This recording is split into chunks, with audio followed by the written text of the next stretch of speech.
Hello everyone and welcome to the Deep Blue Renegade podcast. My name is Molly, also known as the Deep Blue Renegade. Today is Tuesday, June 24, 2014, and this is episode 48. I'd like to welcome you guys to my happy little podcast this week. I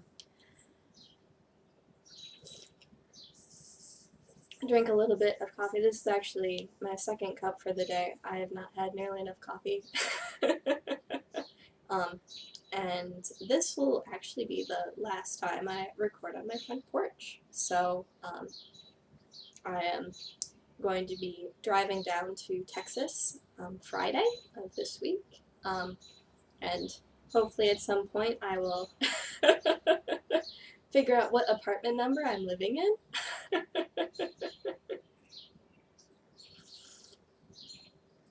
I'm actually gonna arrive on Saturday, but that shouldn't be a big deal. And hopefully then I can have some time to run around and take care of things and before I start my new job on Monday. So I am packing away, but I do have quite a bit to show you guys this week. So some things have not been packed because they actually arrived after I finished packing. It's been a really, whatever, I guess maybe it was like 2 weeks ago was an extremely lucky week, so full of nonsense. Alright, so I suppose I can start, oh, it's starting to rain. I suppose I could start with my knitting. This weekend, actually, one of our friends came to visit us for the weekend, so he was the best man in our wedding, so our anniversary was actually yesterday, so June 23rd. So our best man came out to visit. We ended up watching all of season 2 of the Game of Thrones, and I ended up teaching him how to knit, which was full of shenanigans. So I actually started him off with a pattern called Barley, which is by Tin Can Knits. It's a part of their Simple collection. So it was a little bit challenging because, or it was a little bit challenging just because to take a new knitter and then have them work in 1 by 1 rib in the round. Oh, it made learning how to knit maybe a little bit more complicated. I'm not sure if this point if he actually does know the difference between knit and purl. I think he knows it as that one thing and it's opposite.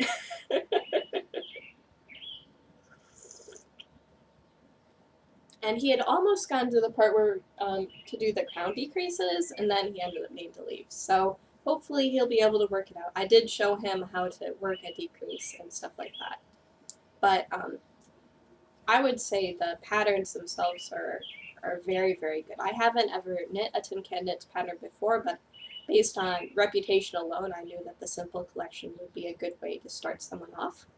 And I think overall it was a success. The big things that I mean, it isn't necessarily the first time I've taught anyone to knit, but it was the first time, that I was teaching someone to knit with a specific pattern in mind. So that was very, very interesting indeed. So he was knitting a baby version of a hat, so then it was the case where you have like 1 by 1 ribbing. You have, I don't know, about a third of the hat is actually garter, and then the other 2/3 of the hat are just knit, stockinette sort of thing. So it was,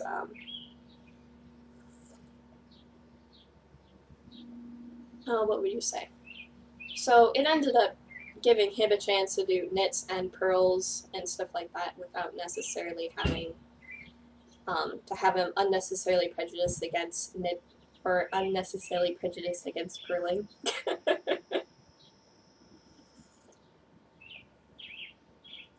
So, and mostly it was a case of willful neglect.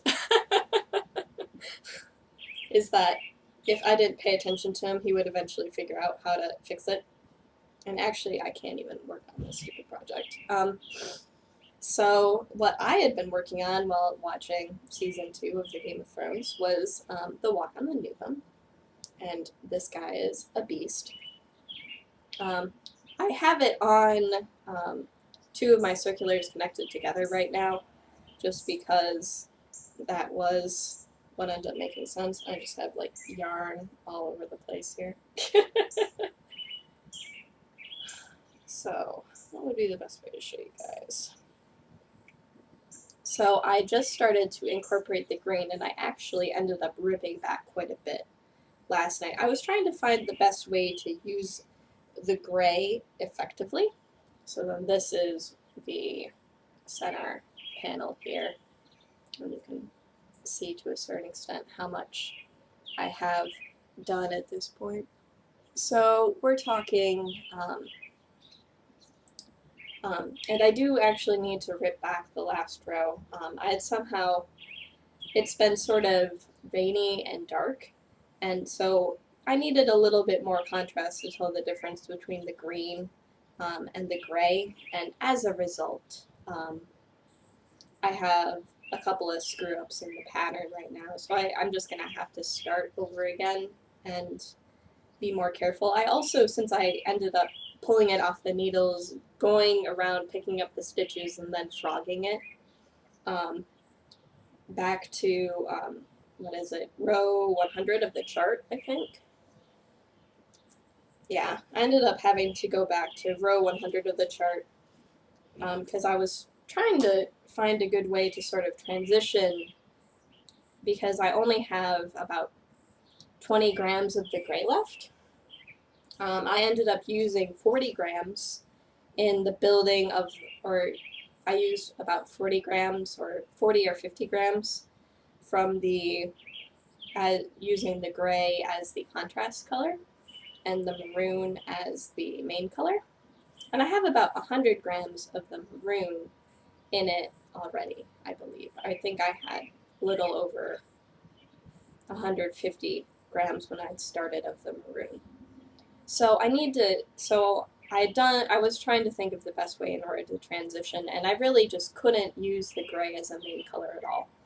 So what I'm going to do is I'm using the gray as a contrast color, and I started in on the green, and so I'm sort of going to do the pattern backwards until I sort of run out, and then I can start to incorporate the,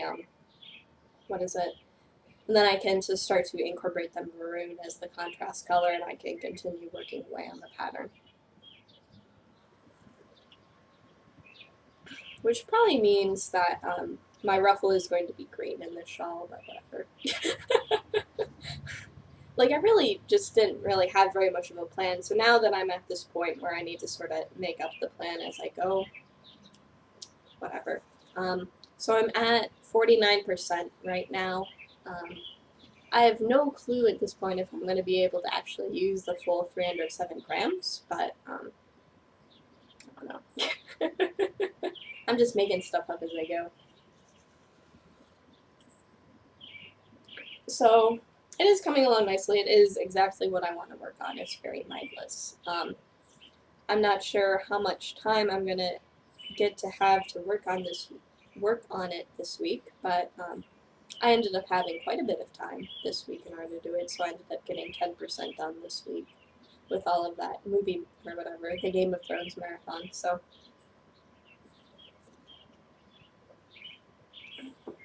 Not too bad, all things considered. So, it's coming along. So I'll have to rip back the row, which is annoying, but I think that's probably the best course of action at this point. And just to sort of give a visual, this is how much yarn is remaining at this point. So I have a small ball of this, I have a small ball of this, and hopefully I can work enough rows at this point that at least I can have a pretty smooth transition to the next color. Because I don't think at this point I really want to put out an in search of for the Grafrat's color. Like, I know people aren't very emotional about gray, and it probably wouldn't be too hard to get a partial ball or the 100-gram thing from the Walk on the Moon kit or something like that, but I don't know. I'm sure it'll work out, but it's just a little bit crazy making it in the meantime. And then in other knitting news,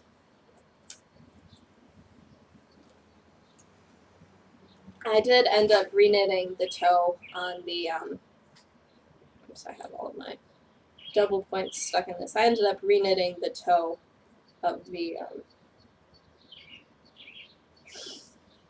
Marit sock. I'm not sure at this point if it's actually better or not.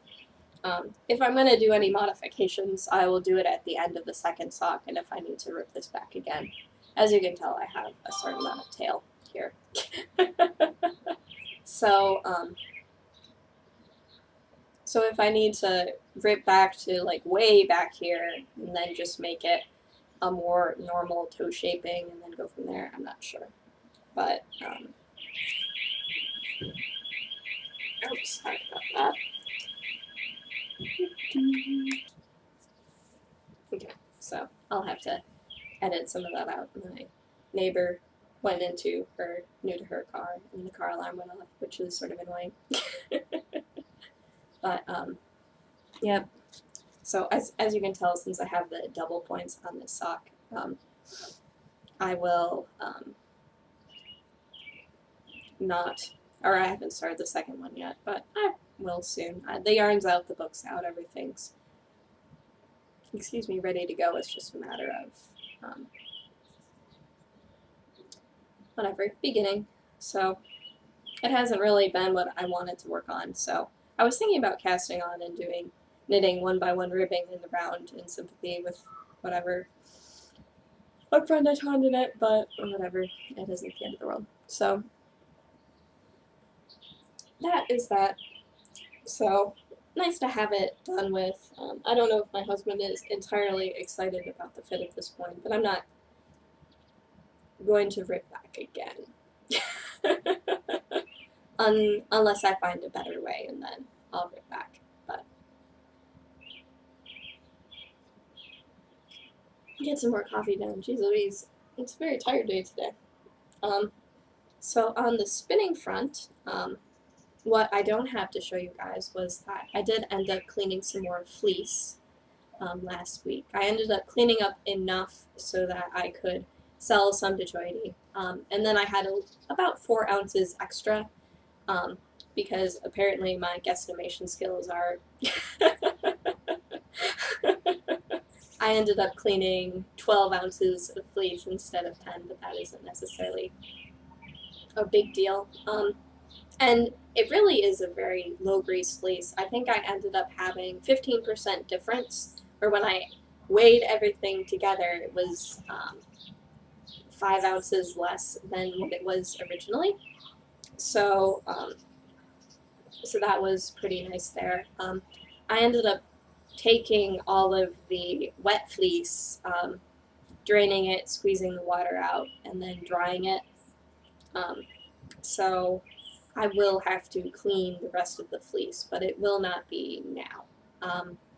So right now that's all packed away in boxes and whatever. It's dirty, greasy self. Well, it's just greasy at this point, and it's not even like it's all that greasy either. So that will be fine.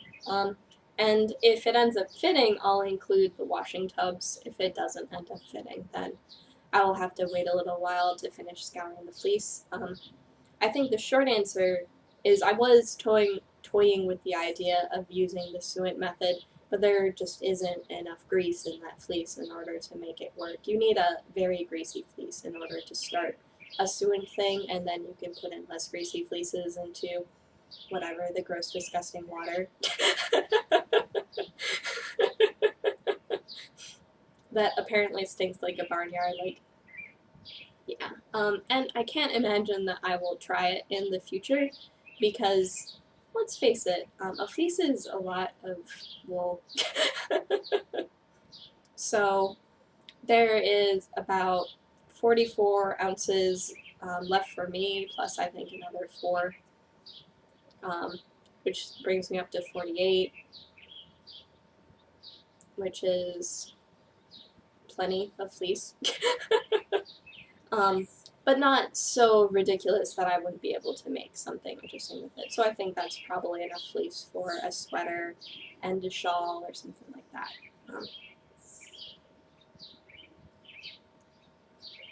And so is the case where I ended up giving Joydy a demonstration on how to use the hand cards, which I think, what is it? Probably somewhere around episode 13 or 14, like I have a demonstration of using cards on the podcast with my Shetland fleece. So that would, if you guys are interested in seeing how it works, it's sort of the case where this fleece doesn't really seem to be very well suited to carding. So I don't know if I'm hardcore enough to buy a set of combs. I don't know if it would be right for combs either. I'm trying to remember like which way you're supposed to go in order to do stuff. I don't know if it's longer fleeces you're supposed to comb and shorter fleeces you're supposed to card, or I don't know.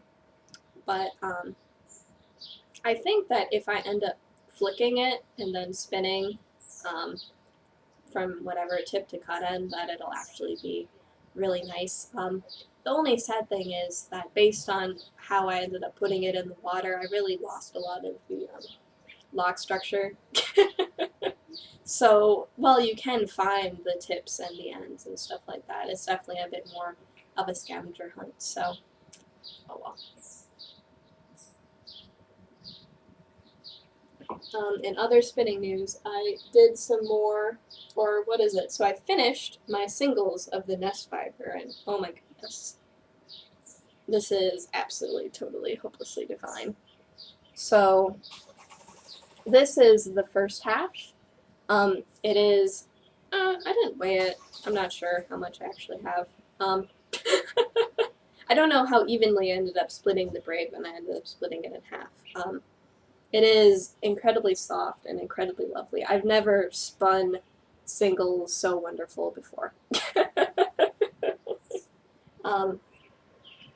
It'd just be the case where, like, how would I explain this? So one thing that I have learned is that if you want a very soft finished yarn, the most important thing is to make sure that you spin your singles only enough to have them hold together. And I really think I ended up doing it with this guy here, is that they're spun enough to hold together and not too much more past that. And so then as a result, it doesn't really matter so much how you ply it. If you overspin your singles, the yarn's going to be crap. But if you end up, getting to that just barely perfect state, which I think I'm at, then you'll end up having an extremely soft yarn at the end. And so the other fun thing that I ended up doing was I ended up going through the other half of the braid and I stripped it lengthwise.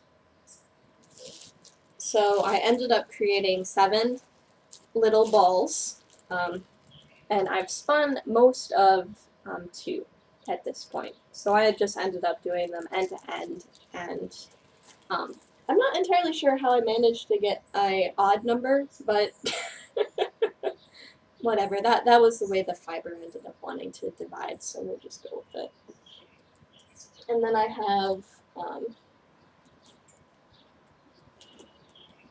one more color run out of the 4 to spin. So this is what the little balls end up being, going from the pink, orange, yellow, green, teal. And then based on how I stripped it, some of them have all of the colors and some of them don't. Or it was just sort of interesting to see how it ended up coming. And you can see on the spindle that you can see all of the colors peeking through here. So it really is maybe about 15 minutes per color run, and probably then that would mean that it's about an hour to do each one of the little balls. So I've been sort of using it as a short, quick little break in between doing unpleasant tasks like packing. Like yesterday, there was a really big thunderstorm, so then I just sort of stood out on the porch and then spun 2 color runs while I watched the rain come down. Because I don't know, I really like thunderstorms a lot, so it was just cool to watch the rain come down and all that other stuff. So I don't have too much more to go on that. I can probably finish that stuff before Tour de Fleece begins. I think it ends up beginning pretty late this year. It begins on a Saturday, which is July 5th. So it isn't the case where it's beginning a little bit in June. Like this year, it's legitimately in July for all of it. And my plan is actually to do the chocolate Shetland fleece and try to get as much done on that as possible. So the, what is it? So this here is the Nest Fiber Company Superwash Merino in the Primavera colorway, and this is the May Club color, and it is gorgeous and amazing. And I'll be trying pretty hard to polish it all off, but if it comes, it comes. If it doesn't, it doesn't. I'm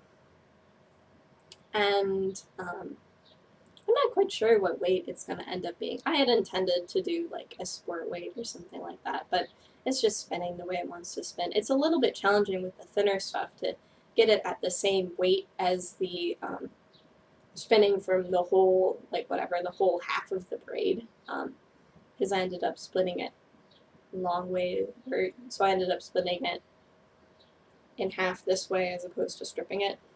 We'll just hand motions.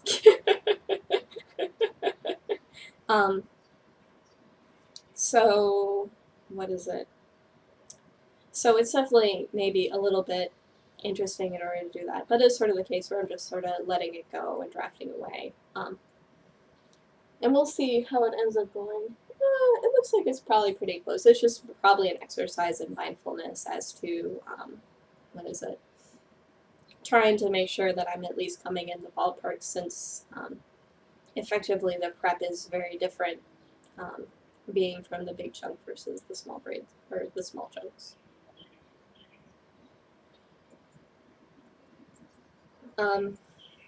Okay, so I think that's everything with spinning. So it might turn out, what is it, that I'll be recording on the 4th or 5th of July next.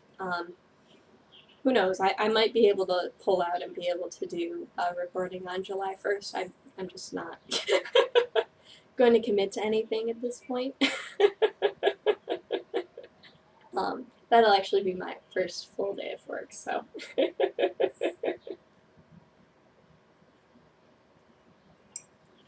But, yeah. So I would say it's far more likely that I'll record on Friday or Saturday of next week instead, so. Which means that I'll probably be starting to record on the beginning of Tour de Fleece, so. I don't know if I'm going to be joining any other teams. Like, I don't really care enough to actually join, like, Team Sasquatch or something like that. Like, I don't like adding to my Rattler group, so I don't really want to join a whole new group. But, whatever. Feel free to comment in the episode thread this week about what your plans for Tour de Fleece are going to be and what you're planning on doing and what's been inspiring you and stuff like that. Because I'll probably be doing an awful lot of boring, annoying spinning, but I'm quite certain that the jacket I ended up creating with that fleece will be fabulous. So it's just a matter of turning through and getting it done. And we'll see how much I manage to do before the end. So I ended up having a very lucky week a few weeks ago. What is it? So I ended up, So I ended up getting 2 prizes in the mail, and I ended up getting my birthday present delivered by the friend who came to visit. So,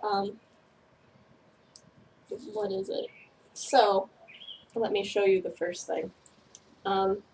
This is a bag from Little Skein in the Big Wool, and this was a prize from the Mustache Podcast Group. So, I have never actually owned a knitting project bag before, and apparently I've won the largest knitting project bag in the land. So it has like all sorts of really adorable details to it. I think probably the most adorable part is the little lobster claw stitch marker. Just make sure I'm showing it the right way. So this is the little lobster claw stitch marker. Isn't that totally adorable?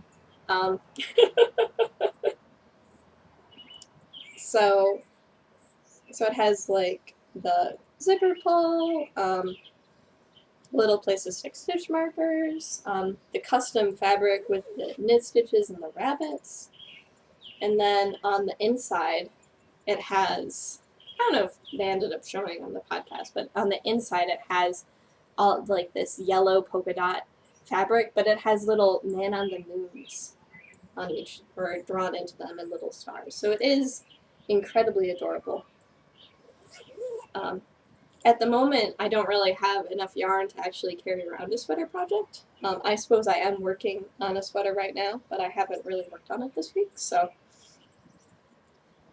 But it's probably going to actually be used in the short term to hold the pile of things that I ended up getting. So I'd really like to thank Anne and Steph and Stacy for sending this to me. It was really very sweet. I honestly couldn't resist entering the contest. The prompt was like, tell a secret, and so then my secret was that I was moving. That I was moving to Texas and starting a new job, so. At this point, everyone at my husband's work now knows that he's going to be leaving at some point eventually. Like, they have a job posting now for his job, so. But, he didn't want to let the cat out of the bag too early, so that was the story there. The other thing I ended up winning was actually a part of a knit-along. So what was it? May was Month of Socks. It was in the Mustache Podcast Group and the Homespun House Podcast Group. And so then I ended up entering, for the Homespun House one, I ended up entering my first pair of hand-spun socks because they ended up being exactly what I wanted to knit, and I was pretty quick about finishing them. So I ended up I ended up getting 3 parts to the prize. I ended up getting this braid of Falkland from Rock and String Creations, which is in an olive green, maroon, pink, purple sort of colorway. And honestly, I'm thinking about over dyeing this because it isn't necessarily my color aesthetic. So I'm thinking about either giving a shot with, I'm thinking that maybe over dyeing with blue would end up making this more to my color aesthetic than what it is now. And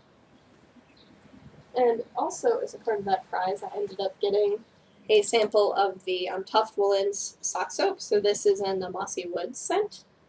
And I'm actually going to leave this packaged up. I'm not going to try it quite yet. But this is by Martha of Tuft Woolens, and she has an Etsy shop. And she's actually a friend of my friend Jen. So a couple of weeks ago, it was the case where she's like, hey guys, you should buy some soap from my friend. Like, she used to work for Bath & Body Works designing scents. So that is the reason, so if you're wondering, whatever, like, Martha is a true professional. She did this for industry, and now she's doing this as an independent, so it is very, very lovely. And I'm assuming And what I'll probably end up doing is I'll probably end up putting in an order for the orange ginger, because that is one of my favorite Bath and Body Works scents. So it's sort of the funny case where you can go ahead and try something from an independent who has, whatever, what would you say? So she went independent, and so then you get to be able to support support an independent person while knowing that the quality is in fact very, very high. And then the other thing that I ended up getting was a set of 5 buttons, which is from Fascination Studio. And she is also a Etsy person, and so then they're really cute purple buttons. So I'm not sure what project that they would go on, but I might end up using one of them because I owe my sister a headband. So, and maybe I'll end up throwing in something else cute as well, because it ends up that the yarn that I'm planning to use for my sister's headband has a bit of that purple in it, so maybe I'll also throw in some cowl action as well. So the last thing that I got was a birthday present from my in-laws. So when our friend came to visit, I ended up sending off the skein of, of the,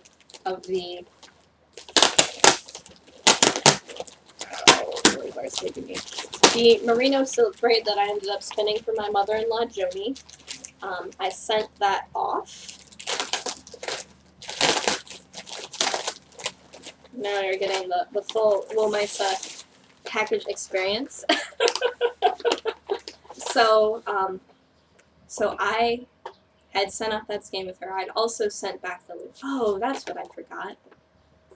I'll have to show that next week. I ended up finishing the scarf on the loom, and so the loom was going back to my mother-in-law, and the skein of yarn was going back to my mother-in-law. But she needed to send me this birthday present, and so she had actually ordered it to her place, so it didn't end up coming to mine. But this is the color I intended to get all along for my Woolmisa DK sweater.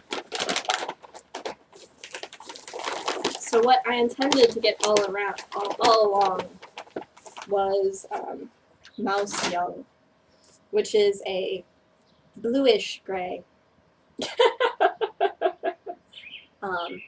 And it is very, very gorgeous. So it has just that little hint of variegation to it, but not a lot. And it took many, many weeks of stalking for her to find it. But I'm really glad that we ended up getting it through. So I am planning on probably making a sweater from Sally Melville's Mother's Daughters Knits with it. And at long last, I can finally do it. So I'd really like to thank Joni for this lovely birthday present. So, unfortunately, there weren't any gummy bears in the package. God, no gummy bears, no fun. When Molly had sent the package of the fiber buttons and soap, she had included a little thing of the real German gummy bears, so that was really happy. I'm a big fan of the real German gummy bears, so it's the case, what is it? If you buy the same brand of gummy bears in the United States, they don't use the same recipe. I don't know, I guess it's sort of like how Coke, depending on what country you get it from, has different tastes. So, as a result, real German gummy bears can only be bought in Germany. So,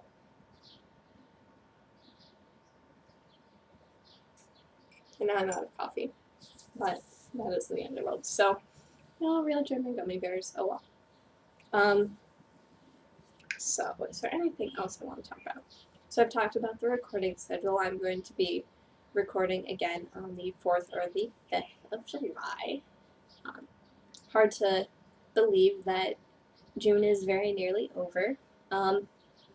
In terms of stash and what I'm doing for that, I'll be able to add my scarf to the total. And what I'm planning to do is to also include the warp wastage as well in it, because there's no way that I can use all of the scraps and crap that came off of it. I ended up trimming the ends of the scarf to about 1 inch, and that was mostly because, what is it? The scarf was perhaps a little bit of a failure. I had washed it in the washing machine, and it had come out all lumpy and bumpy, so I was planning on pressing it before I ended up showing it on the podcast. My hope was with the scarf that when I, hope was with the scarf that when I ended up washing it, that it would bring out the softness of my weft and sort of hide the harshness of my warp, and it just feels like the warp. So I am not sure what I'm going to end up using the rest of the Romney for, but the short answer was that I wasn't going to be bringing the loom with me to Texas because it really does belong to my mother-in-law, Joni, so. So I will not be weaving a scarf with the Noro and, the Corriedale that I was planning on doing, and I will not be weaving another scarf out of the, remainder of the Romney and the Regia hand dye. And as it turns out, I, by some lucky coincidence, had managed to put all of the weft onto my little, well, it's not a shuttle, what is it? Onto whatever the rod that I was using. So it turned out that it worked out really great. Yeah, no, because it wouldn't be a shuttle, because it's not a boat or something like that. But whatever, so I managed to wind all of the weft yarn that I ended up using in the end. And I ended up doing hemmed in groups of 4, and that seemed to look pretty nice in the end. I'd have to admit that it is a very, very easy way to finish a scarf. And while some people say that you only need 3 times the length of the yarn, I need 5 or 6 times. So that's what I ended up doing this time. So I didn't end up running out in the middle of hemming, which was nice. Yeah. So, but I suppose that I can talk about that more next week. So I'll be, at some point I will be packing everything up, and trying to make sure that everything that I wanted to bring is going to fit in the car. It looks like I'm actually going to be taking down the car with air conditioning, unless it turns out that I can't fit all of my stuff in it. And it wasn't a big deal to have a car without air conditioning in Albuquerque, but I suspect that it's going to be a problem if I have a car without air conditioning in a humid, hot place as opposed to merely a hot place. So we shall see. The other thing is that there are quite a few strange, weird problems with my car, which means, A, the air conditioning doesn't work, B, the windshield's cracked, C, the radio doesn't work very well, or the radio only has a range of about 20 miles, so if you're in a city, it's fine that has a radio station, but if you're not, then you can't listen to the radio. And I don't know, there are probably a host of other strange little problems, and while I'm an engineer and I'm pretty handy, I don't care at all about cars. There's a reason why I didn't go to engineering school in Michigan.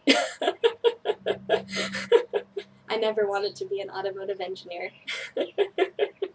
So, cars go, that's good enough for me. So then the car I'm going to be taking down is, a little bit newer and less prone to error and stuff like that. So hopefully, if everything fits in the car. And it looks like I'll probably be doing a meetup on the drive down.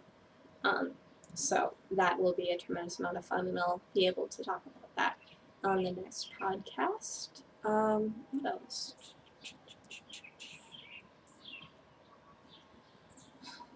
I think that's everything, so I hope everyone has a really lovely and wonderful week. And I hope you guys have lots of time to knit and have fun and all the other stuff. Um, and I will see you again sometime next week. So take care, guys. Bye bye.